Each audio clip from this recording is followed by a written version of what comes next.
the parrot who found his voice. And now, attention. A riddle. I'm a colorful bird that can talk. In the wild, I like to squawk. My lifespan might surprise you, it's true. How long do I live? Take a guess or two. Maybe 10 to 20 years. Or 20 to 30 years. Or 40 to 60 years. Can you guess which one is correct? You will find out the correct answer at the end of the story. Deep in the lush, green heart of the Amazon rainforest, there lived a young scarlet macaw named Rio. His feathers were as bright as the morning sun, with hues of red, yellow, and blue that made him stand out among the emerald leaves.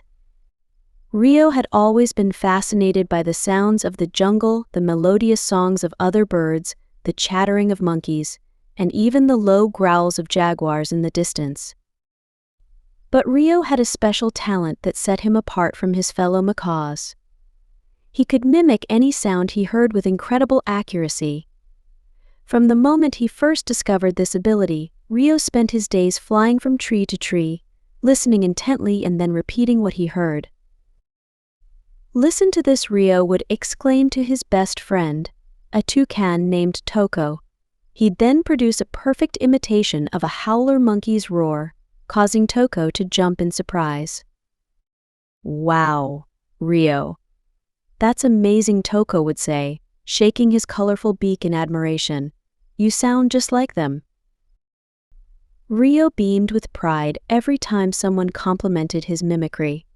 He loved the attention and the gasps of amazement from the other animals. Soon, word spread throughout the rainforest about the parrot who could sound like anything and everything. Animals from all corners of the jungle would gather to hear Rio perform. He'd mimic the hiss of a snake, the trumpet of an elephant, the laugh of a hyena, and even the rumble of distant thunder. The crowds would cheer and applaud, and Rio felt on top of the world. One day, as Rio was showing off his talents to a group of wide-eyed capuchin monkeys, an old and wise harpy eagle named Zephyr landed on a nearby branch. He watched Rio's performance with keen interest, his sharp eyes never leaving the young macaw. After the show, when the other animals had dispersed, Zephyr approached Rio. "Young macaw," he said in a deep, gravelly voice, "you have a remarkable gift." Rio puffed up his chest feathers proudly. "Thank you, Zephyr. Would you like to hear me mimic your voice?" The old eagle held up a wing. "Perhaps another time.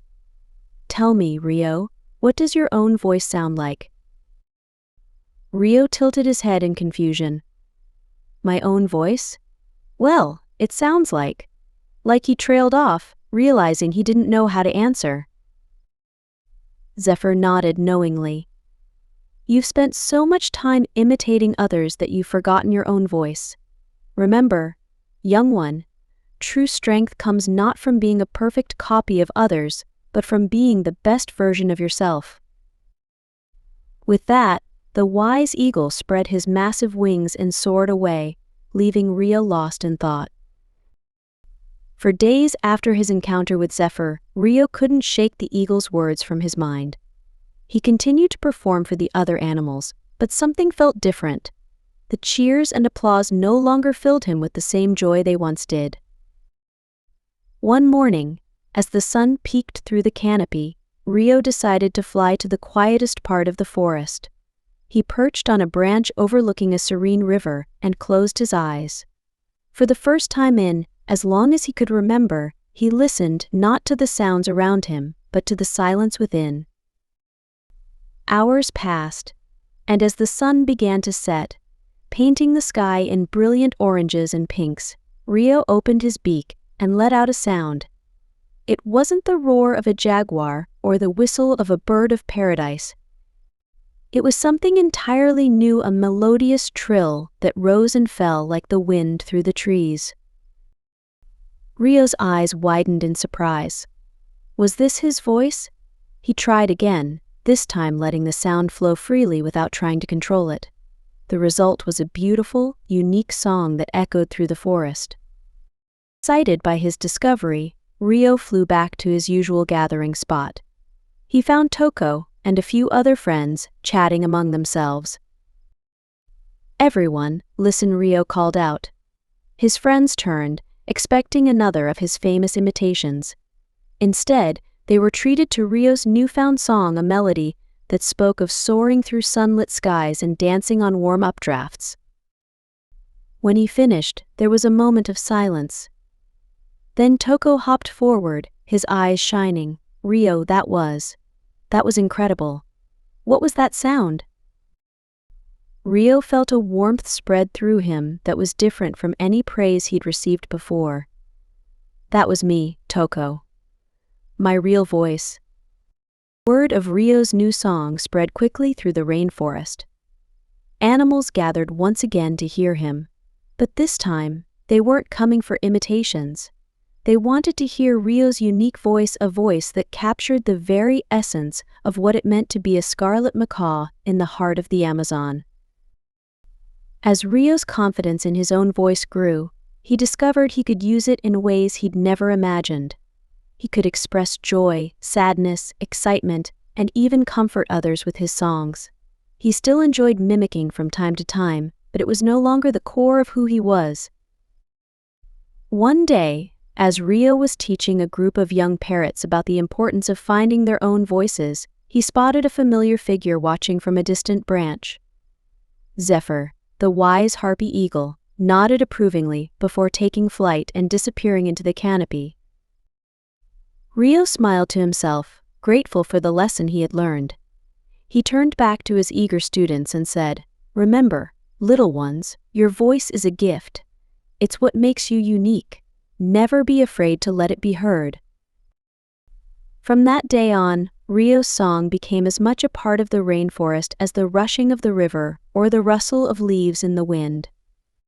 And every time he sang, he reminded everyone who heard him of an important truth, that the most beautiful sound in the world is the one that comes from being true to yourself. As the years passed, Rio became known not as the parrot who could sound like anything, but as the macaw whose voice could touch hearts and inspire others to find their own unique songs. And in the end, that was the greatest gift of all. The end. And now the correct answer to the riddle. The correct answer is 40 to 60 years. Many people are surprised to learn that parrots can live for such a long time. In fact, some larger parrot species can even live up to 80 years or more in captivity. This long lifespan is one reason why adopting a parrot is a big responsibility. More about parrots. Parrots are fascinating birds known for their intelligence, colorful plumage, and ability to mimic human speech. They belong to the order Psittaciformes, which includes over 350 species. Parrots are found in tropical and subtropical regions around the world, with the greatest diversity in South America and Australasia. Some interesting parrot facts. Parrots are among the most intelligent birds, with problem-solving skills comparable to those of a 3 to 5-year-old human child. They have zygodactyl feet, meaning 2 toes point forward and 2 point backward, which helps them grip branches and manipulate objects. Many parrot species are endangered due to habitat loss and the illegal pet trade.